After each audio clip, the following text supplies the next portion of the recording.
Urdu ocean کے معزز ناظرین السلام علیکم۔ میں دلہن بنی بیٹھی تھی، اچانک شور اٹھ گیا کہ بارات آ گئی، بارات آ گئی۔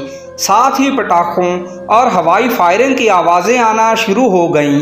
میرا دل زور زور سے دھڑکنا شروع ہو گیا تھا۔ اب میں اپنے ماں باپ کے گھر میں چند لمحوں کی مہمان تھی، اس کے بعد باقی کی زندگی ایک انجان شخص کے ساتھ گزارنی پڑنی تھی جس سے آج میری شادی تھی۔ تھوڑی دیر ہی گزری تھی کہ باہر سے غیر معمولی قسم کا شور آنے لگا، جس میں کچھ عورتوں کے رونے کی آوازیں بھی شامل تھیں۔ ساتھ ساتھ ایسی آوازیں بھی آ رہی تھیں جیسے کوئی کہہ رہا ہو کہ اس کو ہسپتال لے جاؤ۔ ایک آواز آئی کہ پولیس کو کال کرو۔ میرا دل دھک سے رہ گیا، پتہ نہیں اچانک کیا ہو گیا تھا جو ایسی آوازیں آنے لگیں۔ میں بے چین ہو رہی تھی۔ اسی دوران میری چھوٹی بہن بھاگتی ہوئی کمرے میں آئی اور کہنے لگی، آپی باہر بڑا مسئلہ بن گیا ہے۔ میں نے لرزتی آواز میں پوچھا کہ کیا ہوا، تو اس نے بتایا کہ دولہے کے بھائی نے ہوائی فائر چلایا جو محلے کے ایک لڑکے کو لگ گیا ہے۔ اس کی حالت بڑی خراب ہے اور اس کو ہسپتال لے گئے ہیں۔ پریشانی سے میرے آنسو نکل آئے۔ یہ اچانک کیا ہو گیا تھا؟ کس کی نظر لگ گئی ہماری خوشیوں کو ایک دم سے؟ اسی وقت باہر سے پولیس سائرن کی آوازیں آنے لگیں اور تھوڑی ہی دیر بعد پولیس والے میرے ہونے والے شوہر اور اس کے بھائی کو گرفتار کر کے تھانے لے گئے۔ جس گھر میں شہنائی بج رہی تھی وہاں ایک دم سوگ کا ساماں بن گیا۔ کافی وقت گزرنے کے بعد میرا باپ اور تایا ابو میرے پاس آئے اور کہنے لگے، بیٹی اگر آج تمہاری رخصتی نہ ہوئی تو ہماری عزت خاک میں مل جائے گی۔ بس اب ایک ہی حل ہے، تم خود تھانے جاؤ اور اپنے دولہے کی ضمانت کے لیے تھانے دار سے بات کرو۔ ہو سکتا ہے وہ تمہارا سرخ جوڑا دیکھ کر رحم کھا لے اور دولہے کو رہا کر دے۔ میں اسی وقت اور اسی جوڑے میں ہی اپنے باپ کے ساتھ تھانے روانہ ہو گئی۔ میرا باپ باہر رک گیا اور میں اکیلی اندر چلی گئی۔ جلد ہی مجھے تھانے دار کے کمرے میں بھیج دیا گیا۔ وہ ہیبت ناک شکل والا انسان تھا، میز پر ٹانگیں رکھے سگریٹ پی رہا تھا۔ بڑی بڑی مونچھیں اس کے چہرے کو مزید خوفناک بنا رہی تھیں۔ میری بات سن کر کافی دیر مجھے گھورتا رہا، پھر کہنے لگا، اچھا تو سہاگ رات منانے کی بہت جلدی ہے تم کو؟ اس کی بات سن کر میں شرم سے پانی پانی ہو گئی، لیکن خاموش رہی۔ وہ چالاک انسان ہماری مجبوری سمجھ چکا تھا۔ مجھے کہنے لگا، ضمانت مشکل ہے کیونکہ جس کو گولی لگی ہے اس کی حالت خطرے میں ہے۔ میں پریشانی سے انگلیاں چٹکانے لگی۔ وہ کرسی سے اٹھ کر میرے پاس آ کھڑا ہوا اور میرے کندھے پر ہاتھ رکھ کر گھمبیر لہجے میں بولا کہ اگر تم کو آج ہی اپنا دولہا چاہیے تو پہلے میری دلہن بننا پڑے گا۔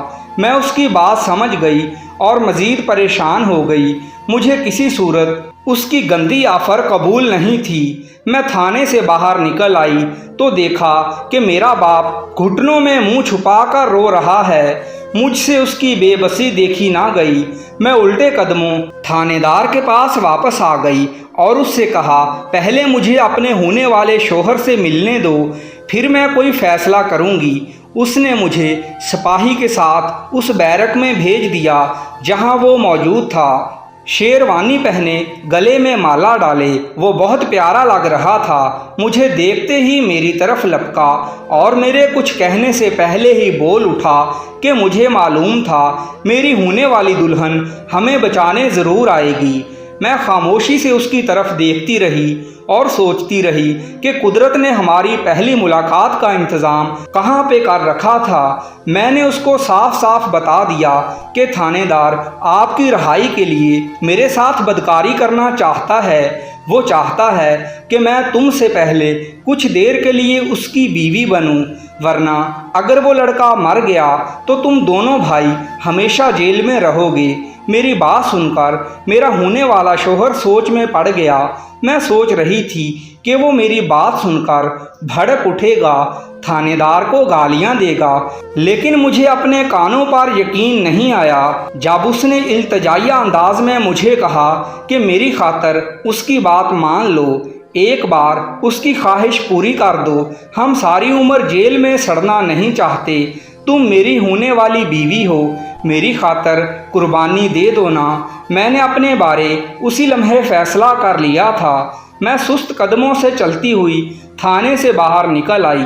مجھے دیکھ کر میرا باپ تیزی سے میری طرف آیا اور میرا ہاتھ پکڑ کر پوچھنے لگا کہ بتاؤ بیٹی کیا ہوا، ان کو ضمانت تو مل جائے گی نا؟ میں نے کہا ابو آپ نے مجھے آج ہی دلہن بنانا ہے نا؟ وہ سر ہلا کر کہنے لگے ہاں ہاں کیوں نہیں بیٹی۔ میں نے کہا تو ٹھیک ہے گھر چلیں، مگر دلہا تو ابھی تھانے میں ہے بیٹی۔ میرا باپ فکر مندی سے کہنے لگا نہیں ابو دلہا تو گھر پر ہے۔ میں نے اطمینان سے جواب دیا۔ ابو نے پھر حیران ہو کر پوچھا کہ بیٹی وہ کون؟ میں نے مسکرا کر کہا آپ کا بھتیجا تائے ابو کا بیٹا فہد۔ حیرت اور خوشی سے میرے باپ کا منہ کھلا کا کھلا رہ گیا۔ کچھ عرصہ پہلے تک میرا تایا ابو اپنے بڑے بیٹے فہد کا رشتہ میرے لیے مانگتا رہا تھا۔ فہد خود بھی مجھے پسند کرتا تھا، لیکن میں نے صرف اس وجہ سے رشتے سے صاف انکار کر ڈالا تھا کیونکہ فہد زیادہ پڑھا لکھا نہیں تھا اور اپنے باپ کا خاندانی کاروبار سنبھالتا تھا، جبکہ مجھے بہت زیادہ پڑھا لکھا شوہر چاہیے تھا۔ لیکن آج عین وقت پر قدرت نے مجھے غلط ہاتھوں میں جانے سے بچا لیا تھا۔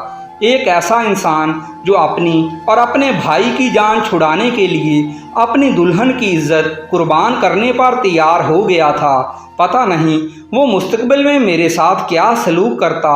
اسی دن میں اپنے کزن فہد کی دلہن بن کر ان کے گھر چلی گئی، جو کہ ہمارے گھر سے فقط ایک دیوار کے فاصلے پر تھا۔ پیارے ناظرین، میرے فیصلے کے بارے میں کمنٹ میں ضرور بتائیے گا اور آپ سے گزارش ہے ہمارے چینل کو سبسکرائب کر دیجیے۔ شکریہ۔